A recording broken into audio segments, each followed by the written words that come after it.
long. Jennifer Beaudry is beaming as she walks out of Saskatoon Provincial Court, knowing the man who abused her as a child will be behind bars. Aaron Benneweis was sentenced to 2 years less a day in jail, plus 3 years probation. It's what the Crown had argued for earlier this month, but the judge said in her eyes, Benneweis could have been put away for double that time. And for Beaudry, that was validating. She did a really good job about portraying that you have to pay, there's consequences for your actions, and I'm sorry that you're trying to run away from them, but you need to go to jail for a couple years for this.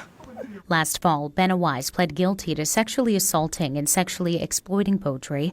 It goes back more than a decade when she was a student, and he was athletic director at what's now known as Legacy Christian Academy in Saskatoon. Benneweis began pursuing Beaudry when she was 13. He was 32. Benneweis now has to be registered as a sex offender. This is the first criminal conviction in the ongoing private Christian school abuse scandal.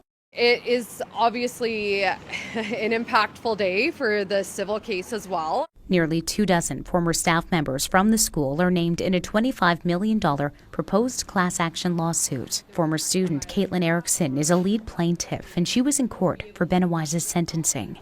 And it really just speaks to how children in that type of environment were just really seen as nothing and not important. 3 other people connected to the school and adjacent church are criminally charged.